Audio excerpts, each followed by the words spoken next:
Hello student, जय Hind. Welcome back to my channel DK।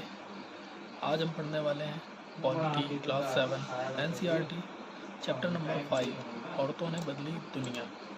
आज हम देखेंगे कि किस तरीके से अपने भारत में या भारत में ही नहीं पूरे संसार में किन किन देशों में कहाँ किस तरीके से औरतों ने एक जो मूवमेंट चलाया, एक सोच लोगों की बदली, वो किस तरीके से बदली, उनके सामने क्या चुनौतियाँ थी, क्या समस्याएं थी और किन चुनौतियों से जूझते हुए वो इतना आगे आए और उन्होंने हर जगह खुद को ये प्रूफ किया कि वो भी हर जगह बेटर कर सकते हैं, लेकिन उनको अभी तक नहीं समझा। तो इस चैप्टर में हम पढ़ेंगे जैसे कि यहाँ पे है कि जैसा हमने देखा कि इस महिलाओं द्वारा किया जाने वाला घर का काम जो होता है, महिलाएं करती हैं, वो काम नहीं माना जाता। अक्सर ऐसा होता है, लेकिन वो अपने काम में पूरा दिन अपना एंगेज करके रखती हैं खुद को। मतलब कितना ज़्यादा काम होता है, बट हम उसको काम नहीं मानते हैं, हम उनके काम को इतना तवज्जो नहीं देते हैं। तो हमने ये भी पढ़ा कि घरेलू काम और परिवार के सदस्यों की देखभाल करना पूरे समय का काम होता है।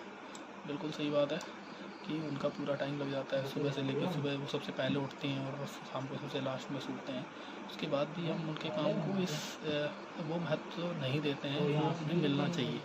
हमेशा उन्हें इस चीज़ का अफसोस रहता है और उनके काम की कोई निश्चित समय नहीं होती। वो कब खाना खाते हैं, कब नहीं, कोई उनकी परवाह भी नहीं करता है।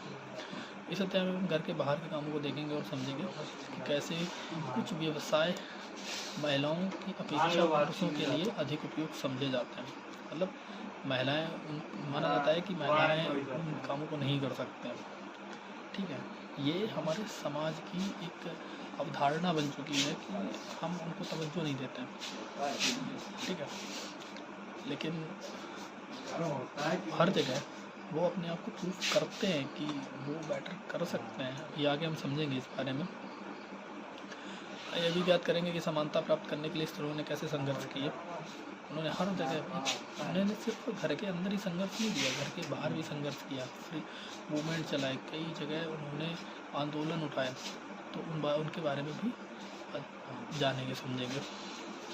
तो और आज भी शिक्षा प्राप्त करना एक ऐसा तरीका है जिससे महिलाओं के लिए नए अवसर निर्मित किए जा सकते हैं। मतलब पहले भी और आज भी शिक्षा प्राप्त करना, मतलब शिक्षा, अब यहाँ पे हम इम्पोर्टेंस ऑफ एजुकेशन पढ़ेंगे कि किसी की, चाहे वो महिला हो, पुरुष हो या कोई भी हो, उसकी लाइफ में जो एजुकेशन होता है वो कितना ज़्यादा इम्पोर्टेंट होता है, उसका महत्व क्या होता है। हर जगह जहाँ भी मतलब कमज़ोर वर्ग होता है, तो वहाँ पे अगर कोई एक शिक्षित व्यक्ति होता है, शिक्षित व्यक्तित्व होता है, मतलब कोई भी शिक्षा से ऐसे जुड़ा हुआ, तो वो उस जगह पे क्या रोल प्ले करता है, तो उस बारे में भी जानेंगे। उस बारे में भी इस चैप्टर में हम पढ़ेंगे कि शिक्षा कैसे हर जगह अपना रोल दिखाती है, कि वो कितना ज़रूरी है। बाकी चीज़ों को छोड़ करके सिर्फ शिक्षा पे अगर फोकस किया जाए तो वो हर जगह कितनी ज़्यादा इम्पोर्टेंट है। तो महिलाओं के लिए नए अवसर निर्मित किए जा सकते हैं। उसके साथ ही हम ये भी जानेंगे कि हाल के वर्षों में महिलाओं आंदोलन द्वारा भेदभाव की चुनौती के लिए किए जाने वाले विभिन्न प्रकार के प्रयत्नों के बारे में भी संक्षेप में जानेंगे। क्या किया है? आंदोलन किए हैं महिलाओं ने कि इस भेदभाव को ख़त्म करने के लिए उनको उनके अधिकार मिल सके। तो इसके बारे में भी एक आप लोगों के लिए टास्क है। पहले तो इस पिक्चर को समझिए कि एक नवजात बच्ची है जिसने पूरे पृथ्वी को अपने हाथों में ले रखा है। तो ये क्या शो करता है? दिस शोज द पावर, शक्ति का प्रदर्शन है कि एक महिला के अंदर कितनी शक्ति होती है। एक पृथ्वी को, मतलब एक पृथ्वी को संभालना, इसका सिर्फ पृथ्वी को हाथों में उठाना मतलब नहीं है, बट इसको अगर समझा जाए तो ऐसे समझ सकते हैं कि कैसे पृथ्वी को मतलब अपने हिसाब से वो संभाल रही है। और ये सच भी है कि अगर महिला ना होती तो आज मतलब कोई नहीं होता। ठीक है, एक महिला का क्या रोल होता है जीवन, एक मतलब इस पूरे सृष्टि को चलाने का काम महिला का ही है। सृष्टि का सर्जन भी महिला के द्वारा ही होता है। ठीक है, तो उस चीज़ के हिसाब से हम इसमें समझ सकते हैं। आगे बढ़ते हैं। कौन क्या काम करता है। तो जैसे कि हम इसमें आप लोगों के लिए टास्क है कि आप पहले इसको समझें कि यहाँ पे आपको चित्रकारी करनी है कि एक किसान कैसा दिखता है, एक मील मजदूर, एक नर्स और एक वैज्ञानिक, एक पायलट और एक शिक्षक, इनके रूप में आपको बनाना है। ठीक है, आगे चलते हैं। क्या महिलाओं की अपेक्षा, एक प्रश्न दिया हुआ है, क्या महिलाओं की अपेक्षा पुरुषों का चित्र अधिक है? मतलब ये आप अपने आप में कीजिए। ठीक है, उसके बाद अपनी थिंकिंग के हिसाब से तो अभी आप अपनी सोच के हिसाब से ये समझ के इस तालिका को भी भरिए कि आपने मतलब कितने पुरुष चित्र बनाए हैं, कितने महिला चित्र बनाए हैं, किस मतलब किस प्रोफेशन में, किस व्यवसाय में आप पुरुष को प्रधान मानते हैं, किस व्यवसाय में आप महिला को प्रधान मानते हैं। तो इस चीज़ के हिसाब से आप तालिका भरिए और उसका एनालाइज कीजिए। ठीक है, किस प्रकार के व्यवसाय में स्त्रियों की अपेक्षा पुरुष के चित्र अधिक है, इस चीज़ को भी अवलोकन कीजिए। और क्या सबने नर्स के लिए महिला का ही चित्र बनाया है और क्यों, ये भी आप देखिए। ठीक है, इसके बाद इस बारे में डिस्कस करेंगे हम अपने आगे चल के। क्या महिला किसानों के चित्र तुलनात्मक रूप से कम है, यदि है तो क्यों, इस बारे में भी आगे डिस्कस करते हैं। यहाँ पे एक पिक्चर दी हुई है जहाँ पे कुछ महिलाएं खेतों में काम कर रही हैं। जैसे कि ये मक्के का मतलब खेत है जहाँ पे उनके लिए उनके भुट्टे निकालने का काम महिलाएं कर रही हैं। ठीक है, उसके आगे देखते हैं। भारत में एक मतलब डेटा दिया हुआ है, भारत में 83.6% महिलाएं खेतों में काम करती हैं। उनके कामों में पौधों को रोपना, खरपतवार निकालना, फसल काटना और कुटाई करना शामिल है। मतलब आप देख रहे हो कि भारत में 83.6% महिलाएं, एक बहुत ही मतलब एक ठीक है, तो इतना बड़ा डाटा है। इसके बाद भी हमारे जो मेंटालिटी है उसमें ये रहता है कि महिलाएं किसान के मतलब कृषक के व्यवसाय में फिट नहीं है। ठीक है, और जबकि इतना अगर बड़ा डाटा है कि 83 मतलब 83.6% महिलाएं खेतों में काम करती हैं। उनमें सारे काम देखो, पौधे रोपना, खरपतवार निकालना, फसल काटना और कुटाई करना, ये सारे के सारे भारी भरकम मेहनत वाले काम होते हैं और इसमें महिलाएं इन्वॉल्व हैं। इसके बाद भी हमारे दिमाग में ये आता है कि सिर्फ और सिर्फ पुरुष ही किसानी का कार्य कर सकते हैं, कृषक व्यवसाय में सिर्फ पुरुष ही है। ठीक है, तो अब ये डाटा भी कब का है, ये है 2004 और 5 का। ठीक है, तो इधर देखिए आप एक कक्षा में बनाया गया एक डेटा है, इसमें बच्चों को दिया गया टास्क उन्होंने कंप्लीट किया है। इसमें शिक्षक के रूप में उन्होंने पुरुष चित्र सिर्फ 5 और 25 मतलब 30 बच्चों की कक्षा में 30 बच्चों में से 25 महिला चित्र बनाए हैं और 5 सिर्फ पुरुष चित्र। मतलब शिक्षक के व्यवसाय में महिलाओं को प्रायोरिटी दी गई। मतलब ये माना गया है कि महिलाएं शिक्षक के व्यवसाय में ज़्यादा अच्छे से काम कर सकती हैं। किसान व्यवसाय में ये देखिए 30 के 30 पूरा 30 बच्चों में 30 बच्चों ने मतलब सिर्फ पुरुषों को ही किसान के उसमें दिया है। एक तरीके से मान लीजिए वोट किया है, भले ही चित्र बनाया है, जो भी किया वोट दिया है 30 के 30 बच्चों सिर्फ पुरुषों के लिए। यहाँ पे दिखाई देता है कि हम क्या इम्पोर्टेंस देते हैं, किसको क्या इम्पोर्टेंस, 0। ठीक है, मील मजदूर 25 पुरुष और 5 महिलाएं।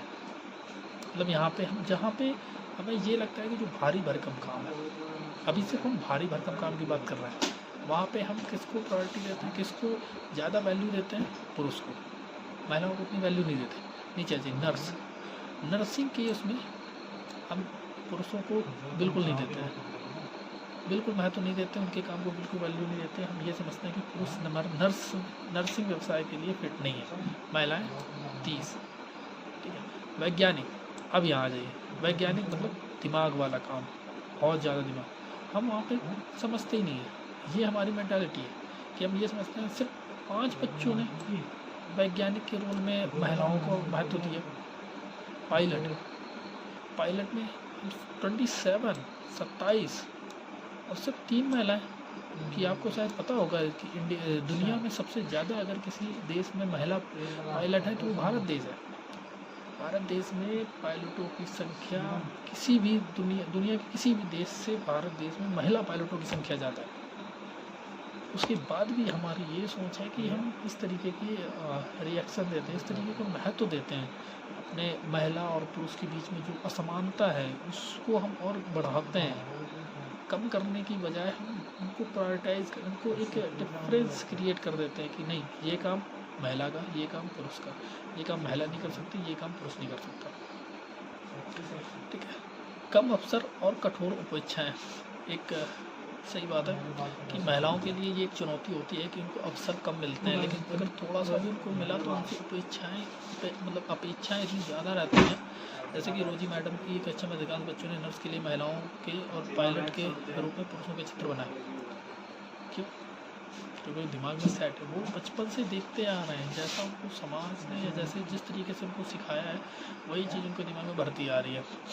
ठीक है, ऐसा उन्होंने इस कारण से किया कि लगातार घर के बाहर भी महिलाएं कुछ खास तरह के काम ही अच्छी तरह कर सकती हैं। उदाहरण के लिए बहुत से लोग मानते हैं कि महिलाएं अच्छी नर्स हो सकती हैं क्योंकि वो अधिक सहनशील और विनम्र होती हैं, ऐसा माना जाता है। ठीक है, कि पुरुष भी ऐसा काम कर सकते हैं, ऐसा नहीं है कि पुरुष नहीं कर सकते हैं। ठीक है, इससे परिवार में स्त्रियों की भूमिका के साथ मिलाकर देखा जाता है। इसी प्रकार से माना जाता है कि विज्ञान के लिए तकनीकी दिमाग की ज़रूरत होती है। अब देखिए, महिलाओं को नर्सिंग व्यवसाय में ज़्यादा महत्व दिया जाता है। ये माना जाता है कि वो बहुत ज़्यादा पोलाइट होती हैं, वो कंफर्टेबल, मतलब उनके साथ लोग कंफर्टेबल हो जाते हैं। जैसे कि मरीज़ है, किसी को कुछ करना है, किसी को कुछ, तो वो थोड़ा सा महिला के साथ में कंफर्टेबल हो जाते हैं। लेकिन आप देखो, वैज्ञानिक टेक्निकल माइंड होना चाहिए, वहाँ हम उनको कम तरह आते हैं। ये मानते हैं कि महिला के अंदर दिमाग का, लेकिन ऐसा होता नहीं है। बस हम उनको वो अपॉर्चुनिटी नहीं देते हैं। हम उनको वो चीज़ जो उन्हें मिलना चाहिए, जो भी अपॉर्चुनिटी उनको मिलना चाहिए, चाहे स्टडी से रिलेटेड हो, चाहे उनको सपोर्ट की ज़रूरत हो, हम उनको नहीं देते हैं क्योंकि हम उन्हें उस लायक नहीं समझते हैं, इसलिए नहीं देते हैं। ये हमारे समाज की एक बुराई है। ठीक है, और लड़कियां और महिलाएं तकनीकी कार्य करने में सक्षम नहीं होती हैं। ये हमारे समाज ने ये चीज़ मान ली है कि लड़कियां मतलब टेक्निकल माइंड में सक्षम नहीं है। ये एक बहुत बड़ी बुराई है। अनेक लोग इस प्रकार की रूढ़िवादी धारणाओं में विश्वास करते हैं। अनेक लोग क्या, लगभग 95% लोग तो विश्वास करते ही हैं कि महिलाएं इस टेक्निकल वर्क में या फिर बोले तो ऐसे कोई भी भारी भरकम काम करने में सक्षम नहीं होती। इसीलिए बहुत सी लड़कियों को डॉक्टर व इंजीनियर बनने के लिए अध्ययन करने और प्रशिक्षण लेने के लिए वह सहयोग नहीं मिल पाता है जो लड़कों को मिलता है। बिल्कुल सही बात है कि डॉक्टर और इंजीनियर जैसे जहाँ पे थोड़ा ज़्यादा माइंड का यूज़ करना पड़ता है, वहाँ पे लड़कियों को वो सहयोग, मतलब ट्रेनिंग या स्टडी के लिए जो हेल्प या जो सपोर्ट उन्हें मिलना चाहिए, वो चीज़ नहीं दी जाती है। लड़कों को वो चीज़ मिलता है।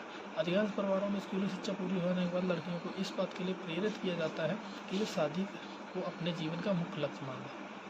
ये अधिकांश क्या, लगभग में अभी तो चीज़ें धीरे धीरे सुधर रही हैं, लेकिन अभी तक यही होता है कि जैसे ही प्रारंभिक शिक्षा पूरी हुई, उनके दिमाग में ये चीज़ डाल दी जाती है कि वो शादी करें, शादी करके अपना घर बसाएं। बट लड़कों के लिए सबकी जो अपेक्षाएं हैं वो अलग हो जाती हैं। ठीक है, लड़कियों के लिए बस एक ही अपेक्षा रह जाती है सबकी। यह समझना आवश्यक है कि हम ऐसे समाज में रह रहे हैं जहाँ सभी बच्चों को अपने चारों ओर की दुनिया के दबावों का सामना करना पड़ता है। हाँ, ये चीज़ है लड़कों के लिए कि जहाँ भी हम रह रहे हैं वहाँ पे सबसे बड़ी चीज़ होती है कि प्रेशर जो मिलता है चारों तरफ से, हर किसी का, इवन घर से, बाहर से। जैसे जैसे हम बड़े होते जाते हैं वैसे वैसे हमारे ऊपर अपेक्षाओं का प्रेशर बढ़ता जाता है। जैसे जैसे एग्ज़ाम हुआ, एग्ज़ाम का रिज़ल्ट आया, रिज़ल्ट का प्रेशर, इवन घर वालों का, बाहर वालों का कि उसका इतना आया, उसका इतना आया। ठीक है, तो ये चीज़ कहीं ना कहीं एक दबाव बनाती है। कभी यह दबाव बड़ों की अपेक्षाओं के रूप में होता है, तो कभी यह हमारे अपने ही मित्रों के गलत तरीके से चढ़ाने के कारण पैदा हो जाता है। बड़ों क्या जो बड़ों के रूप में होता है वो बस इसी वजह से होता है कि उनका लड़के का ये हो गया, उनके लड़के का ये हो गया, आप ये नहीं कर रहे हो, या ऐसे नहीं कर रहे हो, वैसे नहीं कर रहे हो। तो इस तरीके का प्रेशर आ जाता है। कभी अपने मित्रों के गलत तरीके से चढ़ाने के, जैसे कि या तुम ये नहीं कर पाते हो, वो नहीं कर पाते हो, ऐसे नहीं कर पाते हो, कोई भी काम, कुछ भी। तो ये चीज़ें कहीं ना कहीं माइंड में एक प्रेशर क्रिएट करती हैं। उस चीज़ को करने के लिए इंसान के अंदर ये एक नेगेटिव थॉट्स बनती जाती है। ठीक है, लड़कों पर ऐसी नौकरी प्राप्त करने के लिए बहुत बड़ा प्रेशर है आज के हिंदुस्तानी समाज में कि सरकारी नौकरी मिलना। सरकारी नौकरी के लिए इवन घर वाले, बाहर वाले, अगर किसी के कहीं कोई जॉब मिल जाती है, गवर्नमेंट जॉब, तो उसके लिए अपने ही घर वाले इतना ज़्यादा, अपने ही बच्चों को इतना ज़्यादा प्रेशराइज कर देते हैं। हर बात में ताना मार देना, या मतलब एक ठीक है उनकी भी एक मतलब उम्मीदें होती हैं, इच्छाएँ होती हैं, लेकिन उससे ज़्यादा वो प्रेशर बच्चों पे डाल देते हैं। ठीक है, कि उनका हो गया, उसके लड़के का हो गया, फलाने के लड़के का हो गया, ढिकाने के लड़के का हो गया, तुम क्या कर रहे हो, तुम्हारा क्यों नहीं हो रहा है, तुमने भी वही एग्ज़ाम दिया, तुम्हारा नहीं हुआ। ठीक है, तो उसमें अगर मिल भी जाती है तो फिर बात आ जाती है वेतन कि उसके इतने रुपए मिलते हैं, उसको इतनी सैलरी मिलती है, उसकी कमाई इतनी होती है। तो इन चीज़ों का प्रेशर, ये चीज़ लड़कों के ऊपर होती है स्पेशली। यदि वे दूसरे लड़कों की तरह व्यवहार नहीं करते हैं तो उन्हें चढ़ाया जाता है कि मतलब ये भी एक समस्या रहती है कि फलाने ऐसे करते हैं, फलाने ऐसे करते हैं, फलाने का लड़का आता है घर में वो ऐसे करता है, उनका लड़का आता है वो ऐसे करता है, तुम ऐसे नहीं करते हो, तुम वैसे नहीं करते हो। या और पड़ोस वाले कि तुम्हारा क्या है, तुम ये नहीं करते हो, वो नहीं करते हो, ये नहीं कर रहे हो, मतलब बहुत सारी चीज़ें हो जाती हैं। ठीक है, और धौंस दी जाती है हर चीज़ का, एक टोंट कसना, ताना मारना टाइप का। ठीक है, आपको याद होगा कक्षा 6 की मतलब ऐसा लास्ट ईयर की बुक में हमने पढ़ा था कि मतलब लड़कों को हाँ स्पेशली, कि अगर दूसरों के सामने रो रहे हैं तो उसको ये चीज़ उसको बोली जाती है कि तुम लड़के होकर कैसे रो रहे हो। मतलब ये है कि लड़कों की कोई फीलिंग्स नहीं होती, इमोशंस नहीं होते, वो रो नहीं सकता, और लड़कों के लिए ये चीज़ होती है। ठीक है, परिवर्तन के लिए सीखना। उसके पहले एक स्टोरी है, वो पढ़ते हैं। जेवियर है, एक 10वीं बोर्ड की परीक्षा, मतलब एक रिज़ल्ट आया उनकी 10वीं का, जिनको मैथ में मार्क्स कम आए बाकी विषयों के मुकाबले। तो उन्होंने सिर्फ 65% लाए हैं। भौतिक शास्त्र में भी उनके मतलब उनकी माँ बोल रही हैं, उनके ये पिताजी बोल रहे हैं कि उनकी माँ बोल रही हैं कि जेवियर तुम्हारे सिर्फ गणित में 65% ही मार्क्स का है, मतलब अंक आए हैं, और भौतिक शास्त्र में भी बहुत कम आए। तो जेवियर जी बोलते हैं कि हमें इतिहास पढ़ना पसंद है। तो उनकी माँ बोल रही है कि आपको इतिहास क्यों पढ़ना है, आप अपनी मैथ पढ़ो, साइंस पढ़ो, जिससे आपकी ज़िंदगी बनेगी। और आज हमें यहाँ क्या पढ़ रहा है, पॉलिटिकल साइंस। ठीक है, तो मतलब ये घर से ही शुरू हो जाती है चीज़ें कि ये करना है, इससे ज़िंदगी अच्छी बनेगी, इससे ये अच्छा होगा, इससे वो अच्छा होगा। मतलब हम प्राथमिकता किसको देते हैं, गणित और विज्ञान को। लेकिन आपने देखा होगा कि जितनी बड़ी बड़ी चीज़ें हैं उनके लिए गणित विज्ञान इतना महत्वपूर्ण नहीं रखता है। उनके लिए ऐसे विषय ज़्यादा महत्वपूर्ण रखते हैं जैसे कि समाजशास्त्र है, इतिहास है, राजनीति शास्त्र है। तो इन विषयों के बारे में हमें मतलब इतना ज़्यादा हमारे घर से भी फोर्स नहीं किया जाता है किसी चीज़ के लिए। तो वही कहानी है यहाँ पर। ठीक है, अब देखते हैं परिवर्तन के लिए सीखना। ठीक है, स्कूल जाना आपके जीवन का एक महत्वपूर्ण हिस्सा है। जैसे सही बात है कि मतलब एक स्कूल जाने के बाद ये समझना जाने लगता है कि हाँ बच्चा कुछ सीख रहा है, समझदार हो रहा है। जैसे जैसे स्कूलों में हर साल अधिकाधिक संख्या में बच्चे प्रवेश ले रहे हैं, हम सोचने लगे कि हम सब इस बच्चों के लिए स्कूल जाना एक साधारण बात है। हम देख रहे हैं कि हर जगह स्कूल एकदम फुल चल रहे हैं, सीटें खाली नहीं हो रही हैं, तो हमें ये लगता है कि लगभग में हर एक को स्कूली शिक्षा मिल रही है। लेकिन ऐसा नहीं है। बहुत से ऐसे लोग हैं जो जा भी नहीं पाते हैं आजकल, उनको मतलब वो अपॉर्चुनिटी नहीं मिलती है और वो ऐसे ही रह जाते हैं, और वो भी आज के टाइम पे। ये बहुत बड़ी बात है। आज हमारे लिए कल्पना करना भी कठिन है कि कुछ बच्चों के लिए स्कूल जाना पढ़ना पहुंच की बाहर की बात है, अनुचित बात भी मानी जा सकती है। मतलब किसी के लिए एकदम उचित नहीं है कि वो स्कूल जाए, ये भी ऐसा है समाज में। परंतु अतीत में लिखना पढ़ना कुछ लोग ही जानते थे।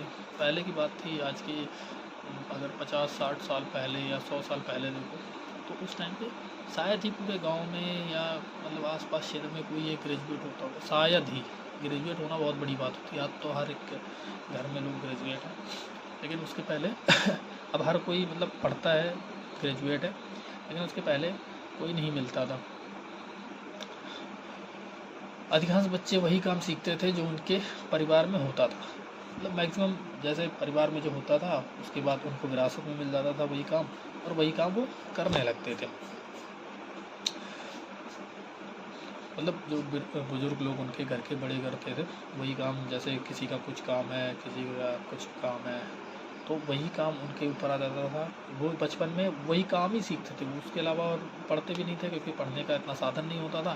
तो वो बचपन जैसे जैसे बड़े होते थे वो काम सीखते जाते थे, और वही काम उनको मिल जाता था, और वो उनकी आजीविका उसी से चलती रहती थी।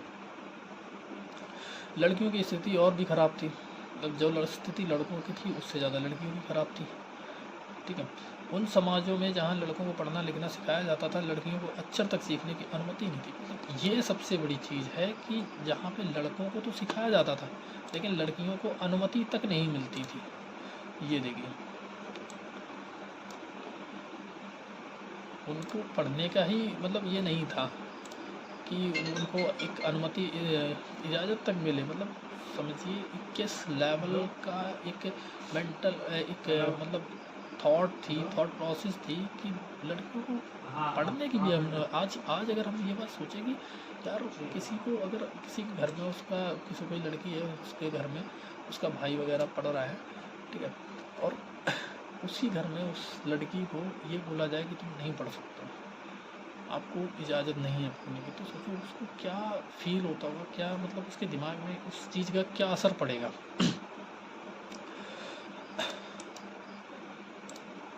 तो आगे उन यहाँ तक कि उन परिवारों को अक्षर तक सीखने की अनुमति नहीं, मतलब इवन कोई सीख भी नहीं सकता, क्योंकि वो घर के अंदर रहती थी। घर के अंदर उनको बिल्कुल भी कोई भी कुछ भी सीखने पढ़ने लिखने की कोई अनुमति नहीं होती थी।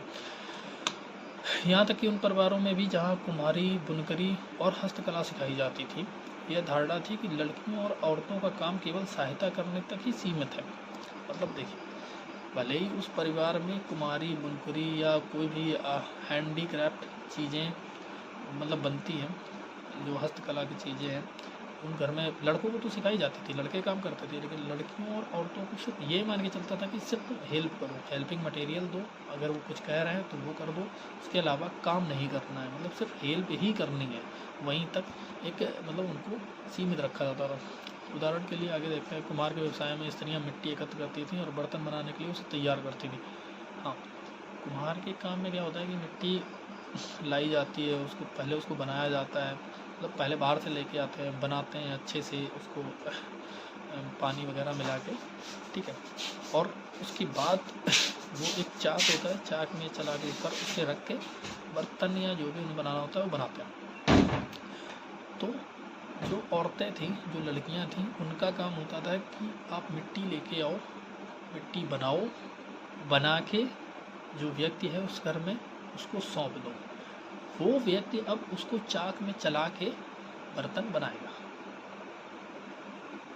देखिए, मतलब औरतें नहीं चला सकती थी, ठीक है, इसलिए उन्हें कुम्हार नहीं माना जाता था। और यहाँ तक मतलब देखिए, यहाँ पे क्या होता है, डोमिनेंट थिंग्स, मतलब डोमिनेट करने वाली चीज़ें, कि अब उनको पहली बात तो चाक चलाने की इजाज़त नहीं है। जब चाक चलाने की इजाज़त नहीं है तो वो कुम्हार का काम नहीं कर सकती।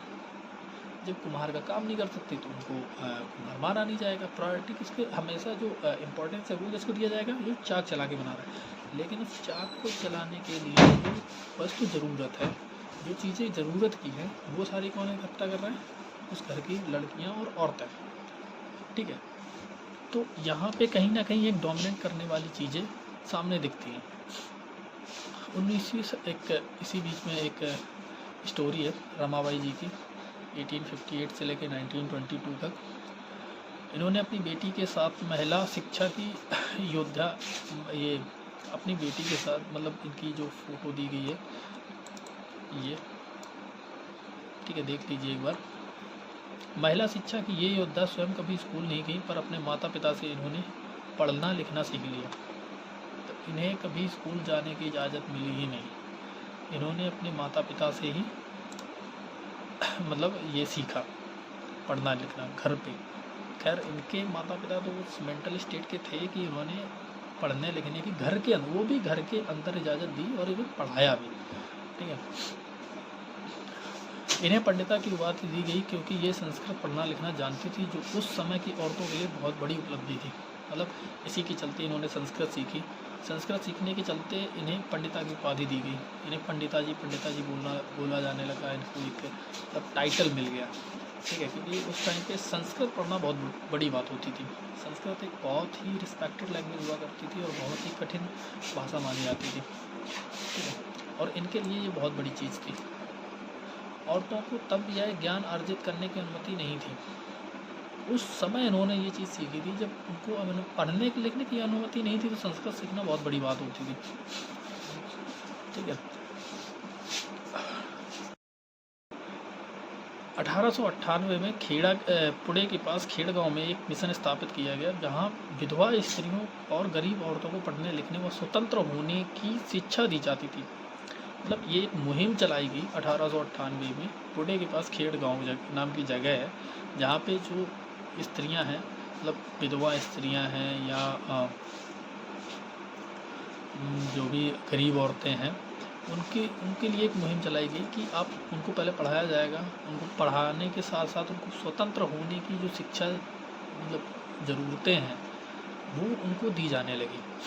उन्हें लकड़ी से बने चीज़ें बनाने, छापा खाना चलाने जैसी कुशलताएं भी सिखाई जाती थी। मतलब देखिए, लकड़ी से बनी चीज़ें या जो भी जैसे भी कारपेंट्री का काम है या छापा खाने जहाँ पे अखबार वगैरह पे प्रिंटिंग होती है, उनकी भी शिक्षा दी जाती है। तो ये एक चीज़ किसी भी फ्रीडम मूवमेंट में बहुत ज़्यादा वाइटल रोल प्ले करती है। जैसे कि अगर मान लो आप, ठीक है, आप मुहिम कोई चला रहे हो, आप कहीं पर अपनी बात प्रकाशित करना चाह रहे हो, लेकिन अगर कोई नहीं चाहता आपकी बात प्रकाशित करनी, तो आप कैसे करोगे? आप उसका प्रचार कैसे करोगे? लेकिन अगर आप जानते हो उसकी छापा खाना कैसे चलाना है, जब आप ये चीज़ जानते हो तो आप खुद का प्रेस खोल लोगे। ठीक है, कैसे भी करके खुद का प्रेस खोल लोगे, खुद से का प्रचार खुद ही करने लग जाओगे। लेकिन उसके लिए आपको ट्रेनिंग चाहिए। तो ये जो मिशन था वो ट्रेनिंग देता था।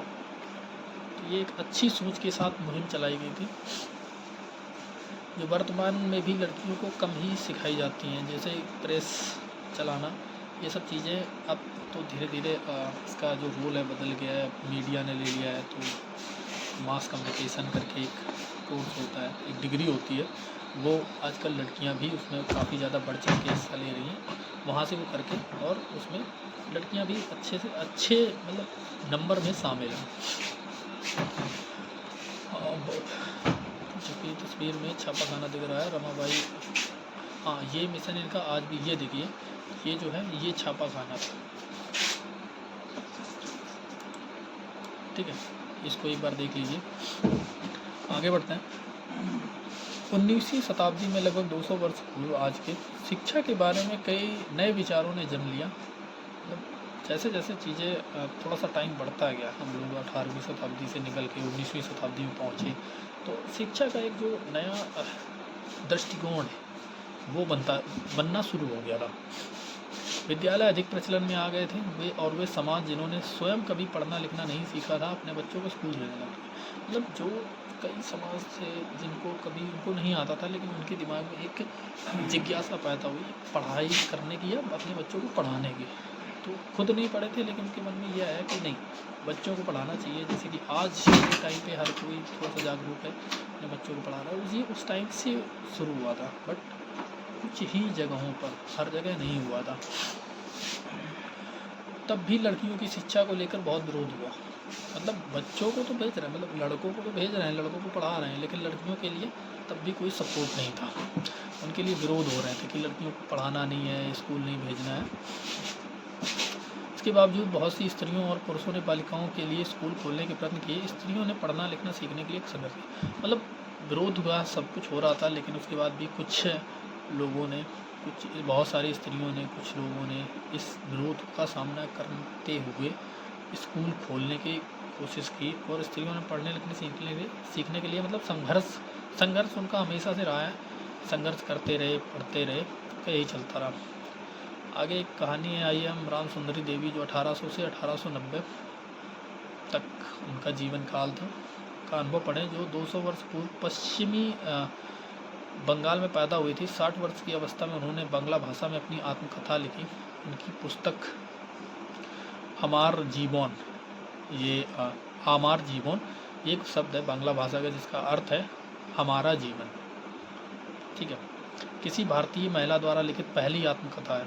ये चीज़ सबसे ज़्यादा इम्पोर्टेंट है, इसको मार्क कर लीजिए। सबसे ज़्यादा इम्पोर्टेंट है, इसको थोड़ा सा आप मार्क कीजिए।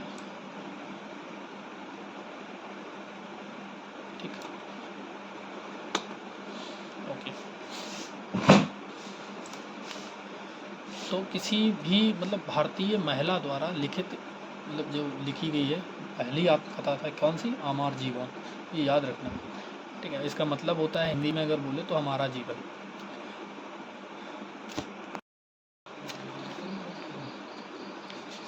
तो जैसे कि इन्होंने अपना लिखा है अपनी पूरी आत्मकथा, हमने इसमें देखा कि मतलब पहली आत्मकथा है किसी के द्वारा लिखी हुई।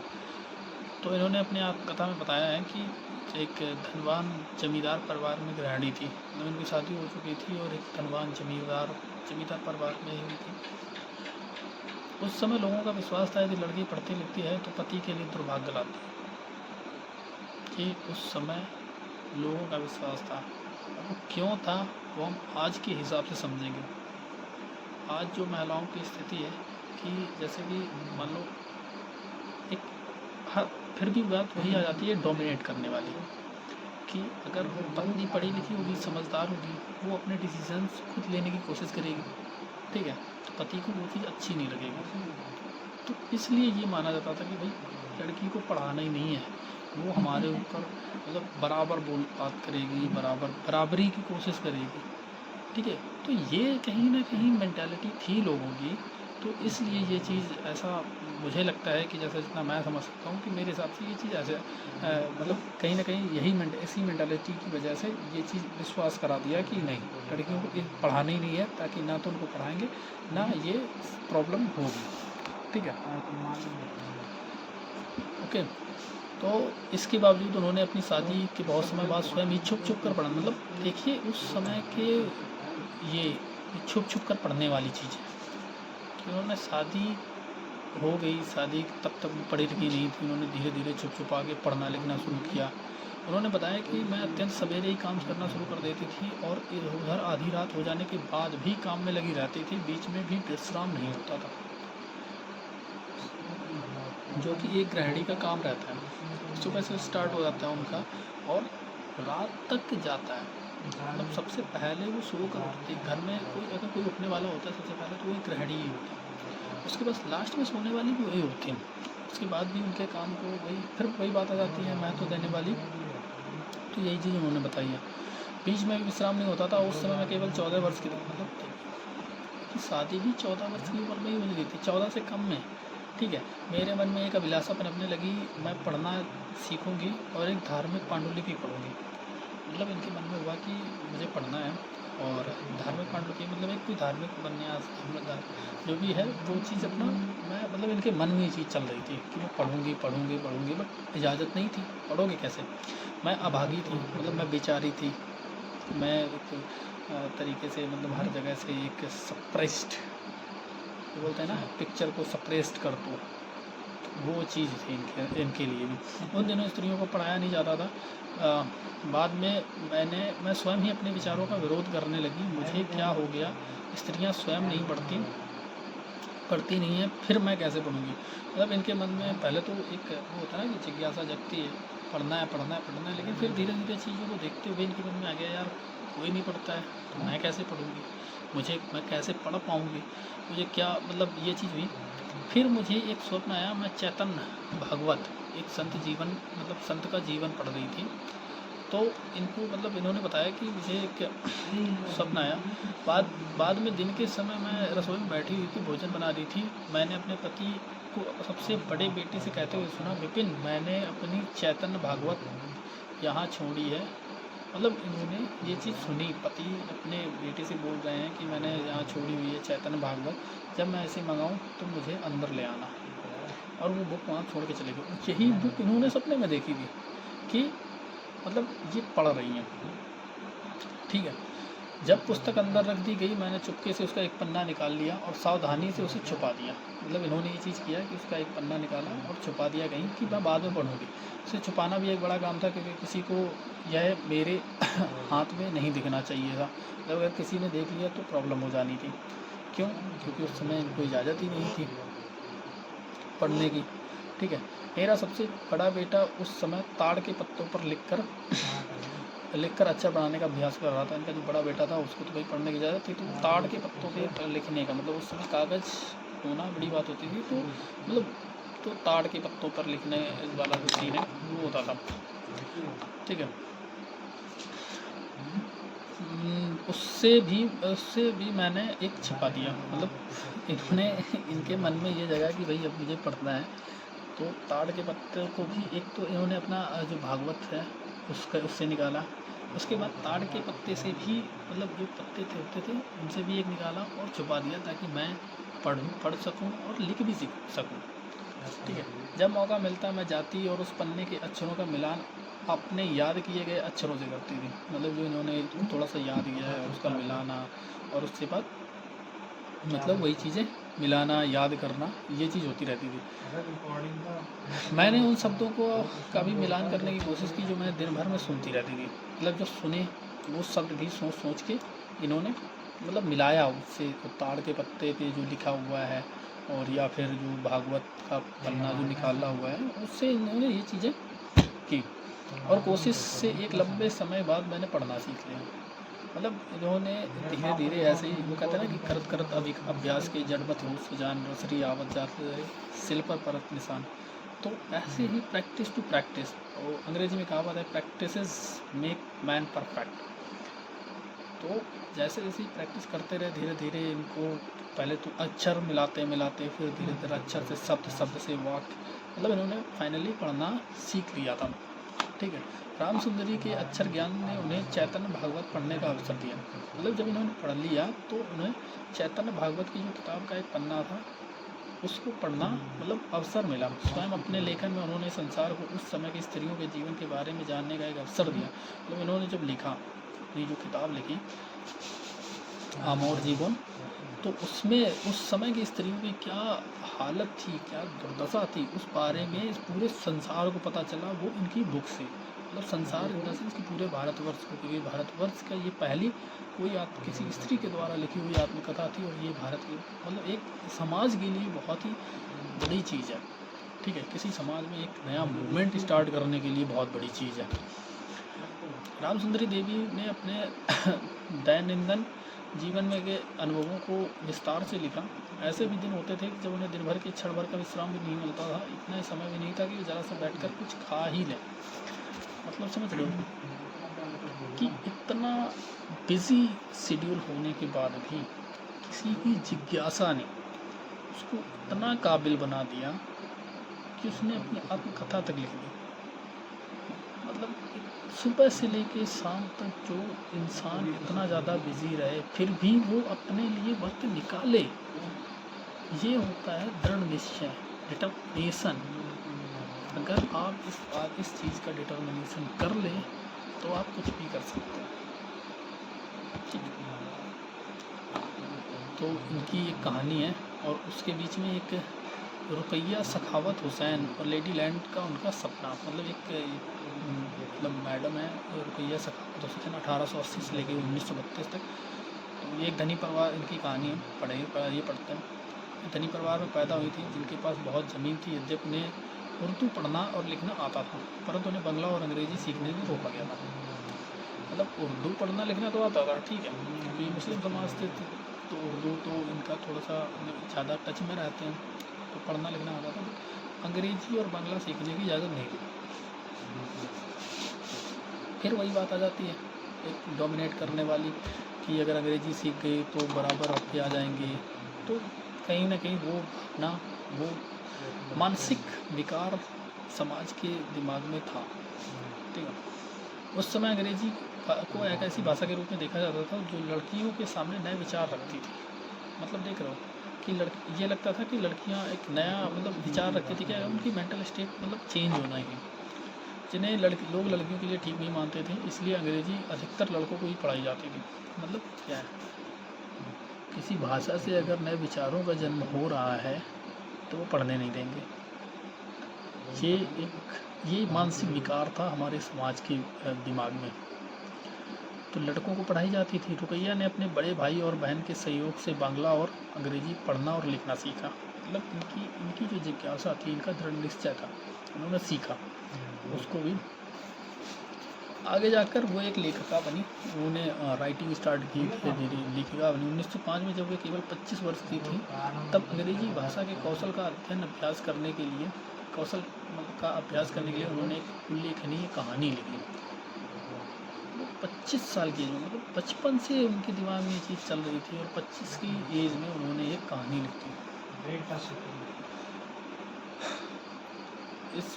इस कहानी में सुल्तान नामक एक स्त्री की कल्पना की गई जो लेडी लैंड नाम की एक जगह पहुंचती है। तो मतलब लेडी लैंड इनका एक सपना था, लेडी लैंड। तो लेडी लैंड ऐसा स्थान था जहाँ पर स्त्रियों को पढ़ने, काम करने और आविष्कार करने की स्वतंत्रता थी। मतलब इनकी एक परिकल्पना थी कि एक ऐसी जगह हो जहाँ पर स्त्रियों के लिए हर तरह की छूट हो, उनको खुद के काम करने, उनको खुद के मतलब जो पढ़ना, लिखना, आविष्कार करना, कुछ भी काम करने के लिए उनको कोई रोक टोक ना हो। ये इनकी ऐसी परिकल्पना थी। उन्होंने अपनी परिकल्पना को अपनी एक किताब में उकेर दिया। ठीक है, तो इस कहानी में महिलाओं बादलों से होने वाली वर्षा को रोकने के उपाय खोजती हैं, मतलब वैज्ञानिकों का काम भी करती हैं, हवाई कारें भी चलाती हैं, मतलब पायलट का काम भी करती हैं, जिसमें कि हम पुरुष प्रधानता को महत्व देते थे। वो काम इन्होंने अपनी इस बुक में लिखा कि ये काम महिलाएं करती थी। मतलब ऐसा इनकी जो परिकल्पना थी उस चीज़ को उन्होंने उकेरा। ठीक है, तो लेडी लैंड में पुरुषों की आक्रामक बंदूकें और युद्ध के अन्य अस्त्र शस्त्र स्त्रियों की बौद्धिक शक्ति से हरा दिए जाते हैं। जो बौद्धिक उनका दिमाग है उससे जो पुरुषों के अस्त्र शस्त्र हैं, बड़े बड़े बंदूकें, तो गोला बारूद, उनको हरा देते हैं। ये अपनी सिर्फ बौद्धिक शक्ति से एक बहुत बड़ी चीज़ होती है। ठीक है, लेडी लैंड में पुरुषों की आक्रामक बंदूकें और युद्ध के बौद्धिक शस्त्र हरा दिए जाते हैं। पुरुष एक अलग थलग स्थान में भेज दिए जाते हैं। सुल्ताना लेडी लैंड में अपनी बहन सारा के साथ यात्रा पर जाती है। तभी उसकी आँख खुल जाती है और उसे पता चलता है कि वह तो केवल स्वप्न देख रही थी। मतलब इनकी परिकल्पना थी कि सुल्ताना नाम की जो एक स्त्री थी, उनकी सोच थी, वो एक सपना देख रही थी कि ऐसे एक लेडी लैंड नामक जगह की वो सुल्तान हो चुकी हैं। वहाँ पे स्त्रियों के लिए हर एक काम करने की छूट थी और बड़े बड़े काम सिर्फ और सिर्फ स्त्रियाँ ही करती थी। वहाँ पे पुरुषों की जो इम्पोर्टेंस थी वो नल एंड वाइट थी।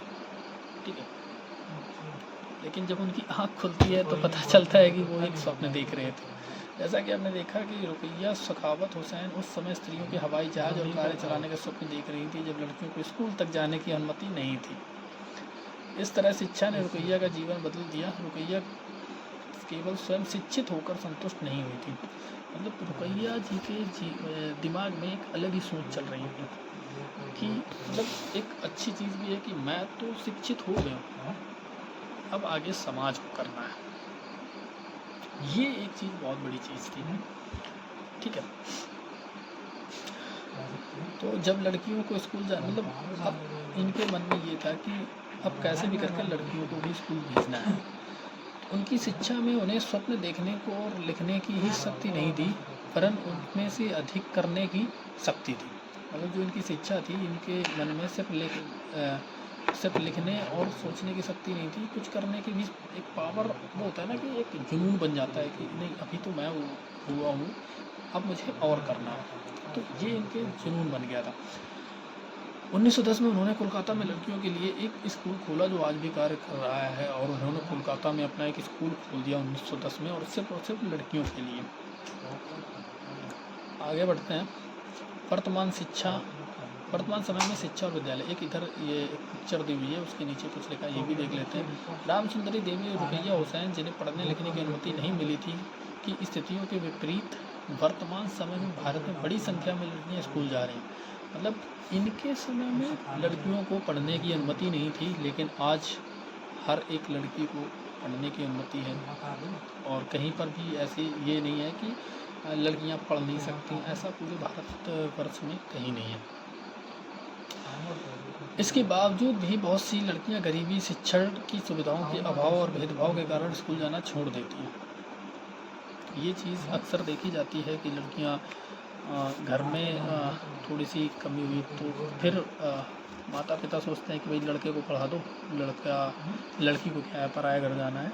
तो इस सोच के चलते आज भी और भी अभाव हो जाते हैं, कुछ भेदभाव की चीज़ें हो जाती हैं। मतलब घर में यही लड़के को पढ़ा दो, लड़की को मत पढ़ाओ, इनकी वजह से लड़कियां स्कूल छोड़ देती हैं। सभी समाजों और वर्गों की पृष्ठभूमि वाले बच्चों को शिक्षण की समान सुविधाएं प्रदान करना, विशेषकर लड़कियों को, आज भी भारत में एक चुनौती है। वही मैंने जो बताया कि कहीं न कहीं से भेदभाव हो जाता है, और कहीं अभाव हो जाती हैं, समस्याएं हो जाती हैं सभी के पास में। किसी की पैसे की तंगी हो गई, अब कहीं स्कूल कहीं गांव साइड में है, स्कूल दूर है, तो लड़की कैसे जाए, लड़की अकेली है। एक माता पिता के मन में भय भी रहता है कि लड़की को कैसे भेजें। तो इन चीज़ों के चलते भी लड़कियों को स्कूल को छोड़ना पड़ता है, उनको अपनी प्रारंभिक शिक्षा करते ही फिर रुकना पड़ जाता है। वर्तमान समय में शिक्षा और विद्यालय। आज के टाइम पे शिक्षा, हमारे देश में शिक्षा और विद्यालय किस तरीके के हैं, आइए उस बारे में देखते हैं। आज के युग में लड़का और लड़कियां विशाल संख्या में विद्यालय जा रहे हैं, लेकिन फिर भी हम देखते हैं कि लड़कों और लड़कियों की शिक्षा में अंतर है। स्कूल तो जा रहे हैं, लेकिन अंतर कैसे है? अंतर ये है, एक ध्यान देने वाली, हर एक चीज़ की शुरुआत होती है घर से, घर में पेरेंट से। पेरेंट क्या करते हैं कि लड़के के ऊपर ज़्यादा फोकस करते हैं, लड़की के ऊपर कम करते हैं। लड़के से उम्मीदें ज़्यादा होती हैं, लड़की से कम होती हैं। लड़की को हमेशा ये माना जाता है, अरे क्या करेगी, ठीक है अभी पढ़ लिया, उसके बाद तो शादी कर देनी है, उसके बाद चली जाएगी अपने घर और अपना घर बसाएगी। लड़के से ये उम्मीद होती है कि ये यहीं रहेगा, अपना देखेगा, बुढ़ापे में हमारा सहारा बनेगा। तो लेकिन फिर भी भारत में हर 10 वर्ष में जनगणना होती है, जिसमें पूरे देश की जनसंख्या की गणना की जाती है। मतलब जैसा आप जानते हैं सेंसस हमारे यहाँ हर 10 साल में होता है, और 10 साल की जनगणना के बाद में हमें बहुत सारे डेटा मिलते हैं कि एजुकेशन से लेके एक रेशियो क्या चल रहा है, लिटरेचर रेशियो क्या चल रहा है, लड़के लड़कियों का रेशियो क्या चल रहा है, मतलब लड़के लड़कियों का जन्म स्तर का रेशियो क्या चल रहा है, और स्टडी का रेशियो क्या चल रहा है। ठीक है, इसमें भारत में रहने वाले के जीवन के बारे में विस्तृत जानकारी एकत्रित हो जाती है, जैसे उनकी आयु, पढ़ाई, उनके द्वारा किए जाने वाले काम आदि। इस जानकारी का इस्तेमाल हम अनेक बातों के आकलन के लिए करते हैं, जैसे कि शिक्षित लोगों की संख्या और स्त्री पुरुषों, जैसा कि मैंने बताया अभी। 1961 की जनगणना के अनुसार जब इस लड़कों और पुरुषों 7 वर्ष एवं उससे अधिक की आयु के 40% शिक्षित तथा, अर्थात वे कम से कम अपना नाम लिख पाते थे। मतलब 7 साल की उम्र से ज़्यादा हो गए तो उनसे 40% शिक्षित थे। मतलब समझ रहे हो, सिर्फ नाम लिख पाते थे, कम से कम नाम लिख पाते थे। इनकी तुलना लड़कियों तथा स्त्रियों का केवल 15% भाग शिक्षित था। मतलब समझ रहे हो, यहाँ पर 40% पुरुष शिक्षित थे, वहीं पर 15% मात्र महिलाएं शिक्षित होती थी। आगे उसके बाद 1961 के बाद सीधे 1911 की जनगणना में आते हैं। 1911 की जनगणना के अनुसार लड़कों व पुरुषों की यह संख्या बढ़कर 82% हो गई, और शिक्षित लड़कियों तथा स्त्रियों की संख्या 65% हो गई। उछाल ज़बरदस्त था, लेकिन जो दोनों के बीच की खाई है वो अभी तक बहुत ज़्यादा बनी हुई थी। कहाँ 65, कहाँ 82, 17% का अंतर देखने को मिलता था दोनों के बीच। मतलब एक अंतर है। अब मान लीजिए किसी गांव में 82 100 लोग रहते हैं, 100 में से 82 पुरुष पढ़े लिखे हैं, 65 महिलाएं पढ़ी लिखी हैं। ये देखिए कि 35 महिलाएं अशिक्षित हैं और मात्र 18 मतलब जो अशिक्षित लोगों की संख्या है वो लगभग 2 गुनी महिलाओं की थी पुरुषों के मुकाबले। इसका असर यह हुआ कि पुरुषों और स्त्रियों के बीच ऐसे लोगों का अनुपात बढ़ गया जो पढ़ लिख सकते थे और उन्हें कुछ हद तक शिक्षा मिल चुकी है। लेकिन जैसा कि आप देख रहे हैं कि अब भी स्त्रियों की तुलना पुरुषों का प्रतिशत अधिक है। इस बीच का अंतर अभी समाप्त नहीं हुआ था।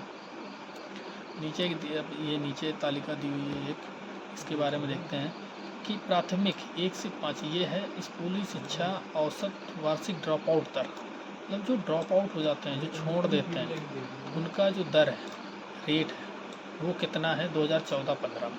ठीक है, प्राथमिक 1 से 5 तक लड़के 4.36%, सब लड़कियां 3.88%, कुल योग 4.13%। इतने लोग ड्रॉप आउट हो जाते हैं।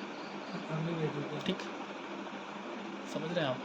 3.88% लड़कियां, टोटल इतने, लड़के 4.71% और अनुसूचित जाति लड़कियां 4.20%। टोटल इतना। ऐसे करके इसको देख लीजिए कि 1 से 5 तक, अब आ जाइए यहाँ पर टोटल में 1 से 5 तक कितने बच्चे, अब बच्चे पे बात आ जाइए कि उसके बाद कितने लोग ड्रॉप आउट हो जाते हैं, 6.93% टोटल में। 6 to 8 तक पढ़ते पढ़ते लास्ट तक 8.59%, और उसके बाद माध्यमिक शिक्षा में 24.68% लोग ड्रॉप आउट कर जाते हैं। ये जो डाटा है MHRD, ministry of human and resources development 2018 के अकॉर्डिंग ये डेटा दिया गया है। ठीक है, संभवतः ऊपर दिए गए तालिका में इस बात का ध्यान दिया होगा कि सब लड़कियों की श्रेणी की तुलना में अनुसूचित जाति और अनुसूचित जनजाति की लड़कियों को स्कूल छोड़ने की दर अधिक है। देख रहे हैं आप, अनुसूचित जाति में इतनी लड़कियां छोड़ती थी और अनुसूचित जनजाति में ये देखिए कि अनुसूचित जाति में जहाँ लड़कियां 4.20% स्कूल छोड़ती थी, और वहीं अनुसूचित जनजाति में 6.84%।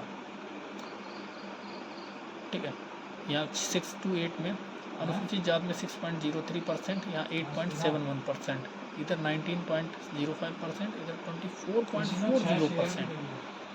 इतना बड़ा रेशियो इनके बीच में, इतना जो अंतर है वो दिखाई देता है। आगे चलते हैं। इसका अर्थ यह हुआ कि दलित व आदिवासी पृष्ठभूमि की लड़कियों के स्कूल में रहने की संभावना कम रहती है। मतलब जो दलित एक्चुअली उनके पास पैसे नहीं होते हैं, उस इतनी सारे सुविधाएं नहीं होती हैं जिससे कि वो अपने बच्चे को स्कूल में रख सकें, क्योंकि ज़्यादातर खेतिहर परिवारों से संबंधित रखते हैं, उनके पास खेती भी नहीं होती थी, मजदूरी उनका एकमात्र आजीविका का मतलब आधार होता है। तो कहीं ना कहीं इस चीज़ की कमी की वजह से लड़कियों का पहले स्कूल छूटना हो जाता है, लड़कों का थोड़ा सा मतलब हेल्प वो हो जाता है कि लड़के को पढ़ा दो। ये जो भेदभाव की कमी की, भेदभाव के चलते ये चीज़ होती है। और अनुसूचित जाति और अनुसूचित जनजाति लड़कियों की अपेक्षा मुस्लिम लड़कियों की प्राथमिक शिक्षा पूरी करने की संभावना और भी कम रहती है। मुस्लिम में क्या होता है कि मतलब देखो, मैं किसी धर्म विशेष के बारे में वैसा नहीं बोलना चाहता हूँ, लेकिन कहीं ना कहीं के मन में ये चीज़ रहती है कि बच्ची लड़कियों को स्कूल नहीं भेजना, शिक्षा को लेके थोड़ा सा जागरूक कम होना। ऐसा नहीं है कि सारे होते हैं, बट कहीं ना कहीं काफ़ी हद तक लोग होते हैं। मुस्लिम लड़कियां स्कूल में लगभग 3 वर्ष रह पाती हैं, जबकि अन्य समुदायों की लड़कियां स्कूल में 4 वर्ष बिता पाती हैं। कम कोई नहीं है, थोड़ा सा अंतर है, लेकिन रेशियो बना हुआ है। दलित, आदिवासी और मुस्लिम वर्ग के बच्चों के स्कूल छोड़ देने के अनेक कारण होते हैं। देश में अनेक भागों, मतलब इनके कई सारे देश में अनेक भागों में, विशेषकर ग्रामीण और गरीब क्षेत्रों में नियमित रूप से पढ़ाने के लिए ना उचित स्कूल है, ना ही शिक्षक। एक ये भी कहीं ना कहीं रीज़न होता है कि गांव में अभी स्कूल क्या है, 1 से 5 तक स्कूल है, सरकारी स्कूल है, लेकिन उसके बाद फिर गांव में है नहीं, बाहर जाना पड़ेगा। बाहर भेजना नहीं चाहते हैं क्योंकि उन्हें कहीं ना कहीं उनकी सुरक्षा को के लिहाज से एक डर रहता है, इसके चलते वो स्कूल भेजना ही बंद कर देते हैं। तो ये सबसे बड़ा रीज़न होता है। यदि विद्यालय घर के पास ना हो तो लाना ले जाने के साधन जैसे बस और वैन की व्यवस्था ना हो तो अभिभावक लड़कियों को स्कूल नहीं भेजना चाहते हैं। ये भी एक मतलब समस्या रहती है। कुछ परिवार अत्यंत निर्धन होते हैं और अपने सब बच्चों को पढ़ाने का खर्च नहीं उठा पाते हैं, जैसा कि मैंने अभी पहले बताया। ऐसी स्थिति में लड़कों को प्राथमिकता मिल सकती है, परंतु बहुत से बच्चे इसलिए स्कूल छोड़ देते हैं क्योंकि उनके साथ उनके शिक्षक और सहपाठी भेदभाव।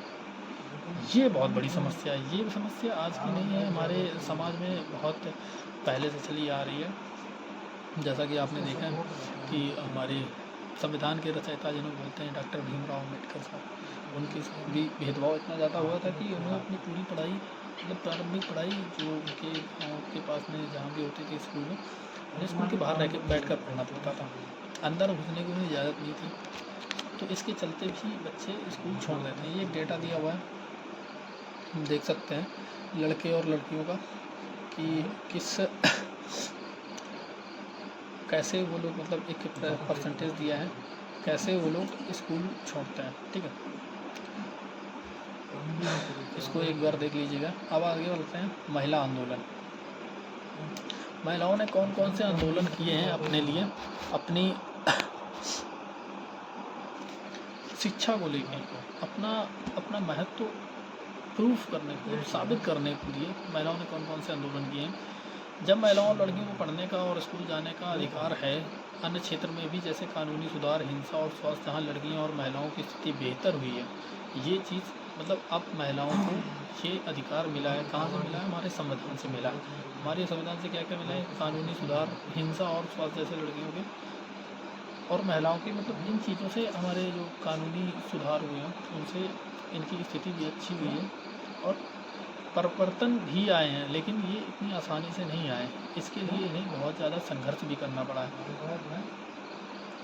औरतों ने व्यक्तिगत स्तर पर और आपस में मिलकर इन परिवर्तनों के लिए संघर्ष किए हैं। आगे बढ़ते हैं इनके बारे में। इन संघर्षों को महिला आंदोलन कहा जाता है। मतलब स्पेशली यहाँ स्पेसिफाइड कर दिया जाता है कि ये महिला आंदोलन है। ये चीज़ कहीं ना कहीं मतलब एक व्यक्ति एक समाज के आंदोलन को नहीं बोला जाता, एक महिला आंदोलन बोला जाता है, सिर्फ ये दिखाने के लिए कि मतलब कहीं ना कहीं भावना मन में थोड़ी सी है। इन देश के विभिन्न भागों से कई औरतें और कई महिला संगठन इस आंदोलन के हिस्से हैं। कई पुरुष भी महिला आंदोलन के समर्थन करते हैं। मतलब जो पुरुष थोड़े समझदार हैं, उन्हें लगता है कि नहीं ये चीज़ गलत है, तो उन्होंने भी इसमें हिस्सा लिया है। इसको आप थोड़ा सा मार्क कर लीजिए।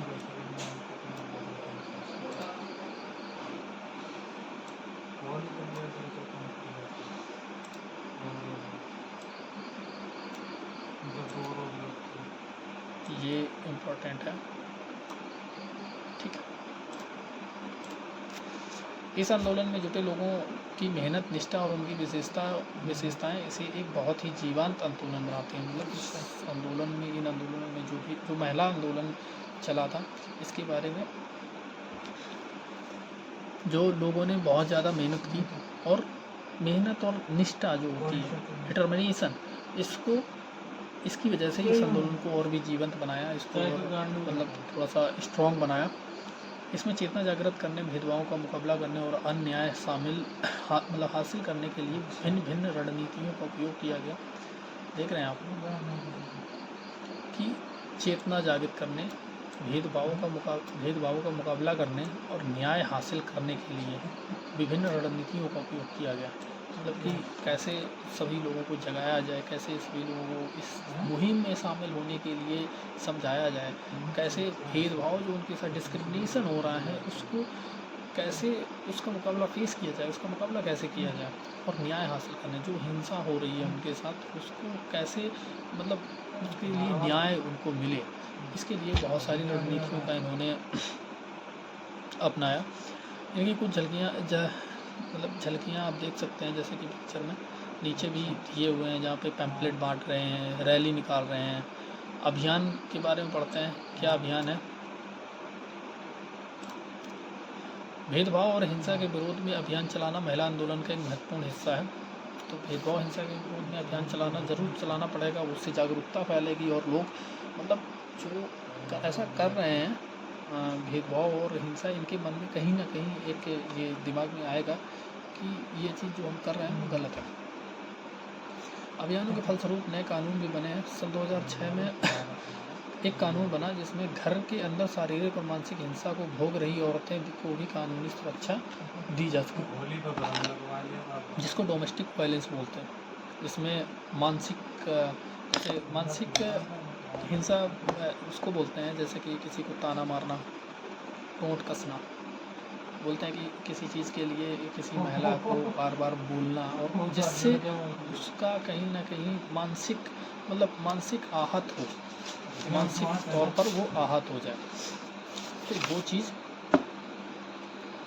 उसके लिए एक कानून बना तब 2006 में, ताकि महिलाओं को इस मानसिक हिंसा के लिए एक कानूनी सुरक्षा दी जाए, उन्हें कानूनी तौर पर हेल्प किया जाए ताकि उनके साथ ऐसी समस्याएं आगे चलकर ना हो। इसी तरह महिला आंदोलन के अभियानों के कारण 1997 में सर्वोच्च न्यायालय ने कार्य के स्थान पर और शैक्षणिक संस्थानों में महिलाओं के साथ होने वाली यौन प्रताड़ना से उन्हें सुरक्षा प्रदान करने के दिशा निर्देश जारी किए। मतलब 1997 में इसी महिला आंदोलन की वजह से सुप्रीम कोर्ट ने कार्य के स्थान, जहाँ पे वर्किंग प्लेस है, जहाँ पे जैसे कार्य करने जाते हैं वहाँ पे, और शैक्षणिक संस्थानों में जो इनके साथ यौन प्रताड़ना होती है, ईव टीजिंग हो गया, मतलब ऐसे करके इसके लिए उन्होंने नए नए गाइडलाइंस जारी किए। तो जो ये गाइडलाइंस जारी की गई इसको बोला गया विशाखा गाइडलाइंस। ठीक है, विशाखा गाइडलाइंस पे का आगे मैं लिंक दे दूँगा, उसके बारे में आप लोग पूरा पढ़ लीजिएगा। तो इसके देखिए कि इतना ज़्यादा भेदभाव और इसके चलते महिलाएं कितना असुरक्षित महसूस कर रहे होंगे उस वक्त में कि उनके लिए इतना सब कुछ करना पड़ गया। क्यों? क्योंकि हमारे दिमाग में एक चीज़ जो भर रखी है ना, ये महिला है, तो ये चीज़ कहीं ना कहीं इसमें थोड़ा सा समाज की जो मानसिक स्थिति को दर्शाती है। 1980 के दशक में देश भर में महिला संगठनों ने दहेज हत्या के खिलाफ आवाज़ उठाई।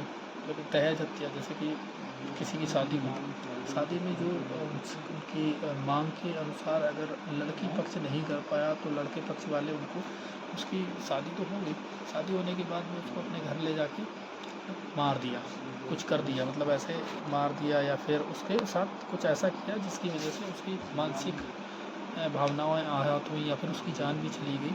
तो उसके खिलाफ महिला संगठनों ने आवाज़ उठाई। नवविवाहित युवतियों को अपने पति और ससुराल के द्वारा दहेज के लालच में मौत के घाट उतार दिया जाता था।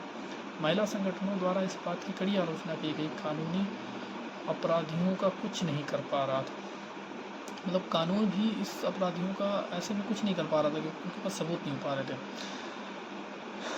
तो इसके चलते इस मुद्दे पर महिलाएं सड़कों पर निकल आईं। उन्होंने अदालत के दरवाजे खटखटाए और आपस में अनुभव व जानकारियों का आदान प्रदान किया। अंततः वह समाज का एक बड़ा सार्वजनिक मुद्दा बन गया और अखबार में छाने लग गया। महिला संगठनों ने इस चीज़ में जो एक बहुत बड़ी समस्या थी कि किसी नवविवाहित स्त्री को सिर्फ दहेज के चक्कर में मार देना अपने घर में, ये हमारे समाज की सबसे हीन भावना को दर्शाता है।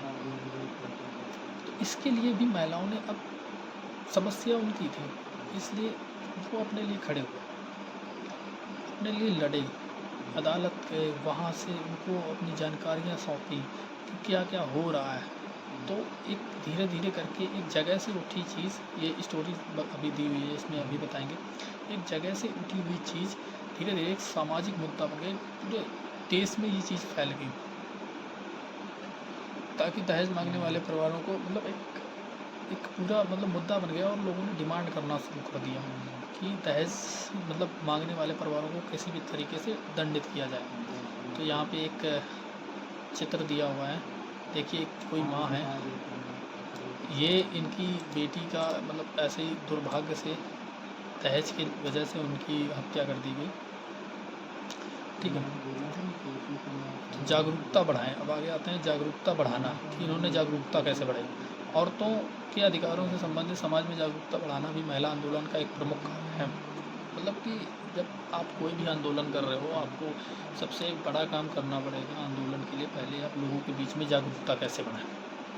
ठीक है, तो जागरूकता बढ़ाने के लिए आपको कई सारे उपाय करने पड़ेंगे। आपको पैम्पलेट बांटने पड़ेंगे, आपको प्रेस के का सहारा लेना पड़ेगा, आपको न्यूज़ चैनलों का भी सहारा लेना पड़ेगा ताकि आपकी बात मैक्सिमम लोगों के तक पहुँचे।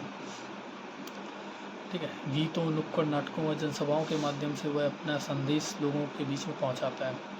विरोध करना, जब महिलाओं के हितों का उल्लंघन होता है, तो जैसे किसी कानून अथवा नीति द्वारा, तो महिला आंदोलन ऐसे उल्लंघनों के खिलाफ आवाज़ उठाता है। तो ये उनकी जिम्मेदारी बनती है कि जब भी उनके हितों के बीच में उल्लंघन, जैसे कि उनके जो राइट्स हैं उनको कोई काटे, उनको कोई छीने, तो वो अपनी आवाज़ उठाएं। जब तक आवाज़ नहीं उठाएंगे तब तक उनको कोई महत्व तो नहीं देगा। तो लोगों का ध्यान खींचने के लिए रैली, प्रदर्शन आदि बहुत असरकारक तरीके हैं। जैसे रैली करना, घर घर जाके समझाना, तो ये चीज़ें होने लगी। बंधुत्व व्यक्त करना, न्याय के अन्य मुद्दों व औरतों के साथ बंधुत्व व्यक्त करना भी महिला आंदोलनों का ही हिस्सा था। औरतों के बीच में एक, जैसे लोगों के बीच में भाईचारा बोलते हैं, औरतों के बीच में बंधुत्व निर्मित करना, आपस में उनको बांधना, एक सभी के बीच में एक अच्छा फैमिलियर माहौल क्रिएट करना। तो 8 मार्च अंतर्राष्ट्रीय महिला दिवस को दुनिया भर की औरतें जल संघर्षों को ताज़ा करने और जश्न मनाने के लिए इकट्ठी होती हैं।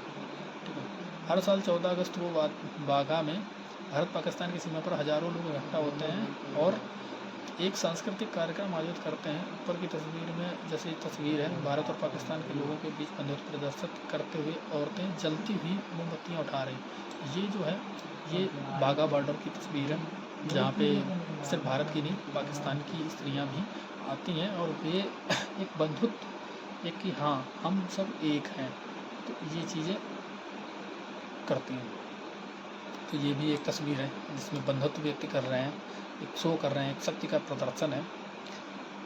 तो इसी के साथ आज का हमारा ये अध्याय समाप्त होता है। आप सभी से एक गुजारिश है कि कृपया मैक्सिमम हमारे चैनल को सब्सक्राइब करें, तो इससे हमें एक अलग मोटिवेशन मिलता है, इंस्पिरेशन रहती है एक। थैंक यू सभी का इतनी देर पढ़ने के लिए। जय हिंद।